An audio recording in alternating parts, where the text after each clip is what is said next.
Gold, trusted gold buyers. మీరు తాకట్టు పెట్టిన బంగారాన్ని విడిపించి ఈ రోజు ఉన్న మార్కెట్ ధరకు కొనబడును. ఆస్తి, అంతస్తు, నగలు అన్ని అన్ని అన్ని ఆ పెట్టికి రాసిస్తాడు తెలుసా? మొన్న డాక్టర్ పరీక్షించి ఏం చెప్పింది నీకు? పిల్లలు పుట్టే అవకాశం చాలా తక్కువగా ఉంది అని చెప్పలేదు? చెప్పు. గొడ్రాలు అన్న పాయింట్ తో నిన్ను పంపేసి మళ్ళీ కొడుక్కి పెళ్లి జరిపిస్తాడు. దిక్కుతోచని నువ్వు ఆత్మహత్య చేసుకుని చచ్చిపోతావు. ఇదంతా జరగకుండా ఉండాలంటే నీ తోడికోడలు కన్న బిడ్డని కన్నట్టే చంపేయాలి. ఈ భయాలేవి పెట్టుకోవద్దు. మీ నాన్న గుండెల్లో కత్తి కసా కసా దింపిన కసాయి వాడి మీద పగ తీర్చుకుంటున్నాననుకో, అంతే. బిడ్డ చచ్చిపోతే దిగులుతో రుక్మిణి చచ్చిపోతుంది. ఆమె పోతే ఈ ఇంటికి, ఆ ఇంటికి, అసలింటికి అన్నిట్లో నీదే పెత్తనం.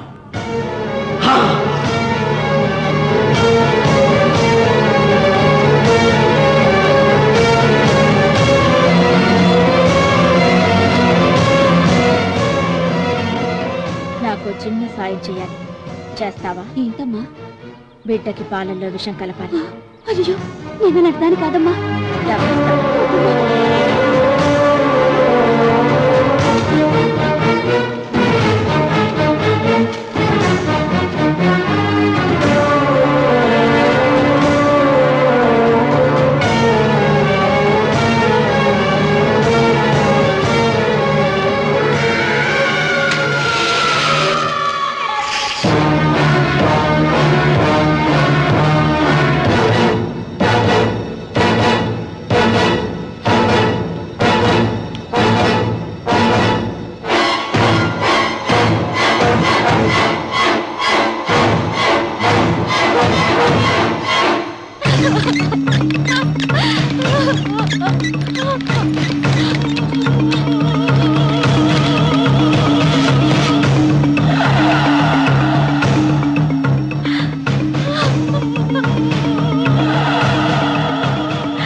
బిడ్డకి చివరిగా ఏం పట్టించారు? పాలు తాగించా. పాలలో విషయం కలిసింది.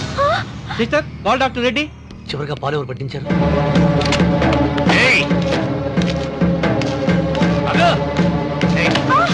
పాలలో ఏం కలిపావు? నాకేం తెలియదు బాబు. నిజం చెప్పు. చెప్పదు బాబు. మీ మరదలే డబ్బిచ్చి బాబుకు పాలలో విషం కలపమని చెప్పింది.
మీద కోపాన్ని నీ కుటుంబం మీద చూపిస్తున్నావు. కింద జన్మలో చేసిన పాపం వల్ల నీ తండ్రి అలా అయిపోయాడు, కానీ ఈ జన్మలో చేసిన పుణ్యానికి కాదురా. దేవుణ్ణి చూపించు దేవుణ్ణి చూపించు అన్నావు. నీ కనుపాపంతో ఉన్న సూర్యుడినే కన్నెత్తి చూడలేని వాడివి అసలు దేవుణ్ణి ఎక్కడ చూడగలవరా?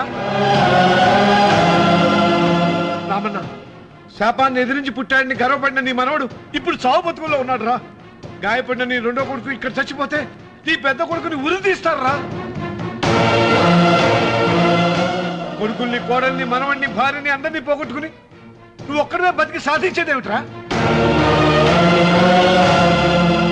శివలింగాన్ని ప్రతిష్ఠించమను అన్నయ్య అని నన్ను బతిమాలి నిన్ను ప్రాధేయపడి తన ఆఖరి కోరిక తీరకుండానే చచ్చిపోయింది నా చెల్లెలు.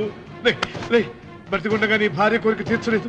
కనీసం ఆవిడ ఆత్మశాంతికైనా ఆ శివలింగాన్ని తిరిగి తీసుకొచ్చి మళ్ళీ ప్రతిష్ఠించరా, ప్రతిష్ఠించు. ఆ శివలింగాన్ని తీసుకొచ్చి ఇంటి ముందు ప్రతిష్ఠించండి. నీ బిడ్డని కాపాడుకోవడానికి కొద్ది గంటలే టైం ఉంది. శివరాత్రి ఘడియలు ముగిసిపోతే నీకు పశ్చాత్తాపం మిగిలిపోతుంది తప్ప వంశం మిగలరా. వెళ్ళు, త్వరగా వెళ్ళరా.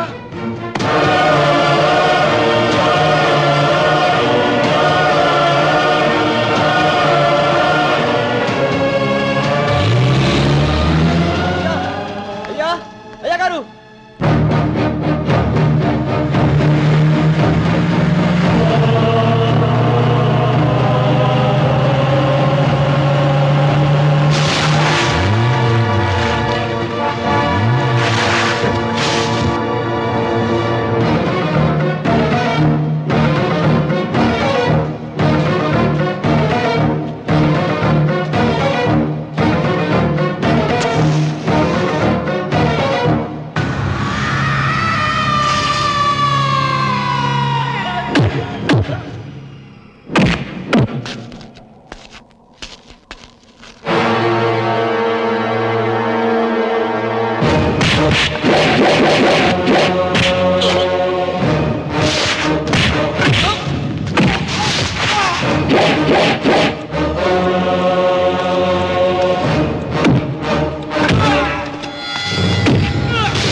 రామన్న, నీ వల్ల ₹1 కోటి ఆస్తి నష్టపోయాను. నేను ఇష్టపడిన సీతను నాదానిగా చేసుకోలేకపోయాను. నిన్ను నీ వల్ల 14 ఏళ్ళు శిక్ష అనుభవించాను రా.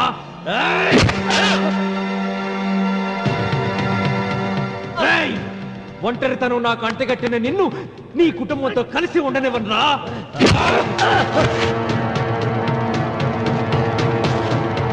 నిన్ను చంపి నా పగ తీర్చుకుంటాను రా.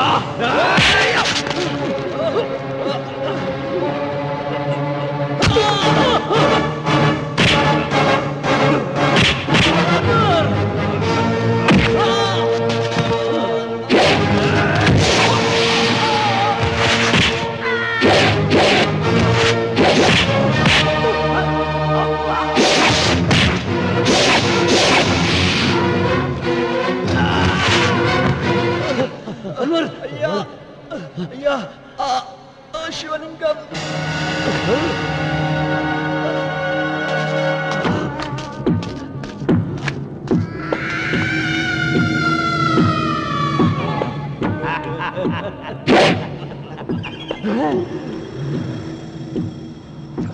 ఏయ్, రాయలసీమ రామన్న చౌదరి, ఇప్పుడు చూస్తా నిన్ను ఏ దేవుడు కాపాడతాడో.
శంకర జయతు జయతు హరము జయతు జయతు హే శంభో శంకర జయతు జయతు హరము జయతు జయతు హే శంభో శంకర జయతు జయతు హరము జయతు జయతు హే శంభో శంకర నాగేంద్రహారాయ త్రిలోచనాయ భస్మాంగరాగాయ మహేశ్వరాయ నాగేంద్రహారాయ త్రిలోచనాయ భస్మాంగరాగాయ మహేశ్వరాయ నిత్యాయ శుద్ధాయ దిగంబరాయ తస్మై నకారాయ నమః శివాయ జయతు జయతు హరము జయతు జయతు హే శంభో శంకర జయతు జయతు హరము జయతు జయతు హే శంభో శంకర జయతు జయతు హే శంభో శంకర జయతు జయతు హరము జయతు జయతు హే శంభో శంకర జయతు జయతు హరము జయతు జయతు హే శంభో శంకర జయతు జయతు హరము. రామన్న చూసావరా భగవంతుడు లీలా నీ కొడుకు కోడలు మనవడు అందరూ గండ నుంచి బయటపడ్డారు. ఇక మురళికి శిక్ష పడదు. నీ కుటుంబం అంతా చల్లగా ఉంటుంది. సీతమ్మ ఆత్మ ఇప్పుడు శాంతిస్తుందిరా.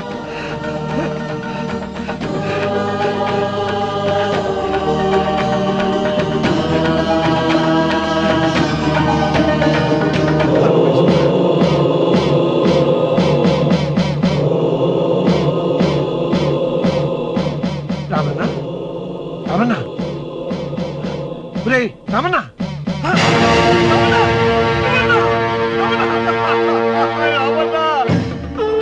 గాలి, భూమి, నీరు, తల్లిదండ్రులు, స్నేహితులు మాత్రమే దేవుళ్ళని ఇన్నాళ్ళు అపార్థం చేసుకున్న రామన్న చౌదరి వీటన్నిటినీ సృష్టించిన పరమేశ్వరుడే అసలైన దేవుడని అర్థం చేసుకుని శివ సాన్నిధ్యంలో ఉన్న తన భార్యను కలుసుకోవడానికి కైలాసానికి వెళ్ళిపోయాడు.